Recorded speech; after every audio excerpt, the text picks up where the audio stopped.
For our training deep dive today, I want to quickly riff on why we do so much spinning and gymnastic work whenever we're at GT, when we work with team sport athletes. It kind of is counterintuitive. Like, why do you see so many cartwheels or round-offs or somersaults or spins or things of that nature whenever we're training basketball players, training soccer players, or training volleyball players, we're training baseball players, or training softball players?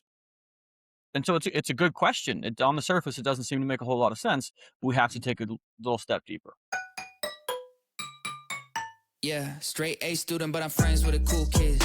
Following the rules and the rubric. Freestyle on the bus. What's up, everybody? My name is Dr. Zach Guiser, and this is another entry into the Athlete Development Journal, where we take complex athletic problems and provide simple solutions. Got my coffee in hand bright and early this morning. Let's get it. As I sit down and make this episode, I'm expecting it to be a little bit of a shorter one because we have been working on some really cool stuff here at GT. I can't announce all of it quite yet, but we've been super busy doing a whole bunch of stuff. And so I am going to go a little bit more off the cuff today. For our mental deep dive, I had a thought whenever I was training the other day. So whenever I'm at this stage, there's three basic types of training that I do. I either do something that is strength training based, I do something that is speed and power based, meaning I sprint and I jump, and I do something that is conditioning based, and that's normally running for me. That's my conditioning modality of choice. Those all have their place and they all have their role in my development, and I have to do all three of them, but I don't enjoy all of them equally. So I love doing the act of sprinting. Like, I just really feel at peace. I take out my headphones. It's my meditation. I get on the field, I sprint, I do a little bit of change of direction. I'm opening up. I just feel some rhythm. I feel some flow. I feel connected to nature. I love the process of doing it. I love the act of doing it. And I love having done it. My body feels the most healthy. It feels the most alive. It feels the most functional after a good sprint workout. Conditioning, on the other hand, just straight up isn't something I love doing. The act of going for a long run is not something that lights me up inside. I enjoy it a lot afterwards. I love having done it, but the act of doing it isn't something that I've fallen in love with. I know it's complete blasphemy for some of you runners out there, but it's something I just got to throw on my headphones, throw on a good podcast for me to be even able to get through. I love having done it, but I don't love doing it. Lifting is kind of somewhere in the middle. I like lifting. I don't love it like I do speed work, but I also love having done it. And that got me thinking, in order to have the most fulfillment in life, you should really try to fill it with things you love doing and things you love having done. For me, sprinting on an open field is one of those things. I love doing it and I love having done it. Or solving a complex problem in the athlete development space where I get to sit down, I get to work with an athlete, I get to think deeply about it, is something that I love doing. And on the back end, when the problem's solved, I love having done it. Going to the playground with my kids is something I love doing, and afterwards I love having done it. Reading a good book is something I love doing, and I love having done it. On the other hand, there can be things that you love doing, but you hate having done. And for me, eating dessert is one of those things. I love the act of eating a good cheesecake or having a great donut or whatever sweet of choice it might be. I love it. I have a very strong sweet tooth. I love eating a high quality dessert, but I don't like having eaten it. I don't feel good afterwards. I don't feel good about myself afterwards. My body doesn't feel good. I don't feel alive. I got a pretty sensitive stomach. And so it's something I love doing, but I hate having done it. And on the flip side of that, there can be things that I hate doing, but I love having done it. And like I said earlier, running long distances is one of those things for me. Like, I just don't love the process of doing it, but I really do love having done it. Yard work is in a similar vein to that. Like, I don't like cutting grass. I don't like being out there with a lawnmower and cutting grass or pulling weeds or weed whacking or mulching or whatever it is. But man, is there a better feeling as a human being to sit down with a nice cold drink after you get done doing some yard work and look over what you accomplished? So I hate doing it, but I love having done it. So we need those things in our life still. We need things that you hate doing, but you love having done. You're probably going to have some stuff that you love doing and you hate having done because, we're human beings. We're going to fall for simple pleasure sometimes. But the more that you can stack doing things that you love doing and having done into a day, into a week, into a month, into a year, into a lifetime, I think you'll end up more fulfilled. Now, again, you're not going to be able to fill it all up with that. But if you can stack a lot of it in there, I think you'll end up living a good life. I want to jump in here real quick. If you are listening to this, if you've listened to any more than one episode of this, please subscribe. It goes a long way for me to be able to continue to make these, to see the investment be worthwhile, and to help spread some word on athlete development. So if you could, wherever you listen to this, if you could go ahead and click that subscribe button, that would be great.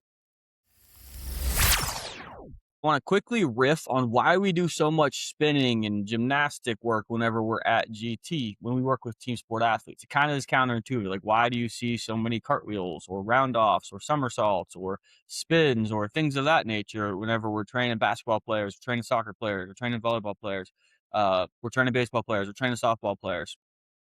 And so it's a good question. On the surface, it doesn't seem to make a whole lot of sense. But we have to take a little step deeper. Okay.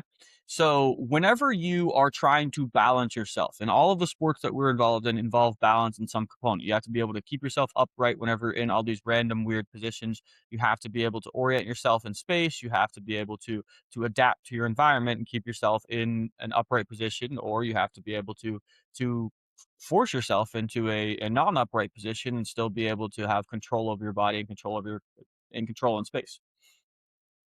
But the three main systems that are involved in that balance component are your visual system, your proprioceptive system, and your vestibular system. So your visual system is kind of evident. That's what you see with your eyes. You can see your environment with your eyes. It gives a signal to your brain and it helps you keep yourself upright and adapt to your environment. The second one I mentioned is the proprioceptive system. Your proprioceptive system consists of these little receptors that you'll find all throughout your body that give a signal to your brain about when your joint is moving or when a ligament is stretching or whenever movement is happening. So, the reason why, if you close your eyes and someone moves your foot around for you and you can still tell what position your foot is in space, is because of those proprioceptors. Can't see your foot to know what position it is, but those proprioceptors have sent a signal saying, hey, your foot has turned inwards or whatever it may be. Those proprioceptors are constantly giving feedback to your brain about where your joints are at in space to help your brain make decisions about how you're going to change your body to adapt to the environment you're in. And the third system is the vestibular system. So the vestibular system consists of this thing in your inner ear that's filled with fluid and has these fancy tunnels that all go through it, but it's filled with fluid and hair cells in its simplest form. Whenever you turn your head, fluid flows in a direction. So gravity forces that fluid to flow down just like it would if it was anywhere else in the world. And that fluid triggers those hair cells. Those hair cells are connected to a nerve that sends a signal to your brain about where your head is tilting in space. And so as the fluid flows over those hair cells, it bends them. The hair cells are connected to nerve fibers. Those nerves send a signal to your brain about which way your head is turning in space. And so those three systems combine to serve as the messengers to allow your brain to make decisions about how you should orient yourself. So the reason why we're doing so much spinning and flipping and jumping and whatever it may be is so we can get those systems generally stronger. Now, do I anticipate a sequence where my basketball players are going to have to go do a cartwheel or spin 360 degrees 2 times in a row and still be able to react to something in the environment and catch up? No, I don't think those exact scenarios are going to come up. But I also don't think we're going to have a situation where we're going to have a basketball player who has to deadlift 500 pounds off the ground. See, strength training is important because it gives you a general quality that you can apply in a specific sense. You want to get the whole system stronger, get the whole system more robust so you can have strength that's relevant to you on game day. It's the same thing with this proprioceptive, vestibular, visual, kinesthetic, whatever you want to call it stuff. We are making that system generally stronger, making it generally more robust. So that way, whenever you have unique situations, you are able to have well-rounded, well-trained systems that are able to do the things you need them to do.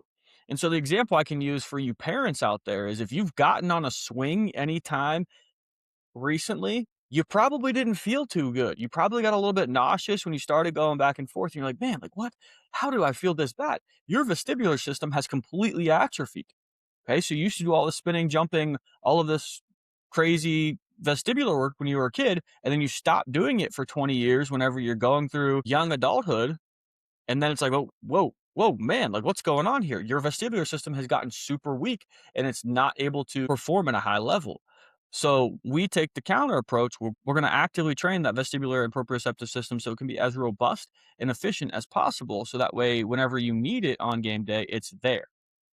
So no, okay, I don't think that you're going to be out there doing roundoffs and cartwheels and whatever else, somersaults, whatever else we ask you to do when you come to GT, but is a general quality that can help you on game day in a more specific sense. All right, so what is going on at GT? Like I alluded to earlier, we got some stuff we can't talk about right now. We got some big projects in the pipeline that I'm super excited about, but our athletes have been crushing it still. We got Dylan Schaefer hit a 10-foot, 7-inch, 2-foot approach vert the other day. So when he started here in October of 2025, he was hitting 9 feet, 10 and a half inches. My man couldn't even get rim, and now he's at 10 feet, 7 inches. He should be able to dunk a basketball at this point in time. He's got the physical ability to do it. Now we just need to see him put it out there on the court. But Dylan's a hard worker, man. Dylan's a great kid. He comes in here with great energy, great enthusiasm. He works his tail off. He's a talker. He's a social butterfly, but he still works hard at the same time. He's one of those kids you look forward to seeing him in the gym. He's got great athletic potential. He's a good basketball player. He's got a bright future. Those physical qualities are really starting to develop. I'm looking for big things out of him here in the 2026-2027 basketball season. Then we've got Trent Stanek, okay, hit a 1.28 second X10 fly, which is down from a 1.35 second X10 fly. So he's starting to really move. Okay, I joke all the time. I think Trent might be the fastest offensive lineman in the WPIAL. I need to see my man carrying the rock a little bit. He's not. He's at 1.28 seconds. He can really scoot his short acceleration is even better than that. He's like a 1.5. He's a low 1.5 something 110 fly, which is really cooking. But Trent's a hard worker. Trent's been doing a really good job for us. Somebody, again, who's super consistent, super focused. But he has a really good time whenever we're in here. We joke around a lot, but he really gets after it at the same time. So really excited about the wins from those two kids this week. From those two young men this week, I should say. And then what's going on as a sports parent? Okay, so we had Grace hit a skin the cat at gymnastics over and back. Okay, so we used to struggle with just the skin the cat. So a skin the cat is where you put your arms up on the bars, you bring your feet all the way through, and you land on your feet again. So now she's still holding on to that bar. So her feet are all the way over, and now she's able to pull herself all the way back through. So a huge win, and she was ecstatic when she hit it. The whole gym started going crazy for her. Everybody was super pumped. You could see her face get all blushed. And it was a really big one for her because she's not a naturally upper body strong individual. Things that are lower half dominant tend to come really easy to her. So she's really good on the beam. She can run well. She can jump pretty well. But whenever it comes to anything with her upper body, like she lags a little bit behind some of those kids. And I mean, it's partially because she's so big. She's been in the 99th percentile in height and weight since she was born. She's a very tall young girl. And so it can be a little bit harder to handle your body weight with an upper body from an upper body standpoint. But she's getting a lot stronger. She's seeing that progress, and so that was really cool. We're also stacking green check marks on the roller skating progress. We got a couple red X's in there, but I mean it's a ton of green check mark, green check mark, green check mark. She's getting really good at roller skating. Um, Probably my favorite thing to watch right now. And then I got to go with Evie for gymnastics this time. So I got to be in the mommy and me or, daddy and me class this time. And she did really good. It's really fun to go in there with her. She does a lot better than I ever would have thought would do at this age. She really likes the obstacle course stuff. And so she runs, she jumps over something, goes off the mini trampoline, goes through the tunnel, climbs over some stuff, goes on the big trampoline, that type of stuff she really, really enjoys. She loves the obstacle course. She loves the beam a lot. She loves balancing. She loves spinning on the beam. She loves challenging herself there. She loves jumping off the beam, but she does not like the bars very much. So she seems to be taking after her sister in that regard. A little hard to convince her to hang on to the bar, but we're working through it. She's doing really good. She's listening. She's focused. So we're living a good life, man. So that's all I got for you this week. As always, I got to hit you with some reminders. Everything in these newsletters, podcasts, social media, on our website, and wherever else is for educational purpose only and should not be taken as medical advice for you or your athlete. For medical advice, please see a healthcare professional.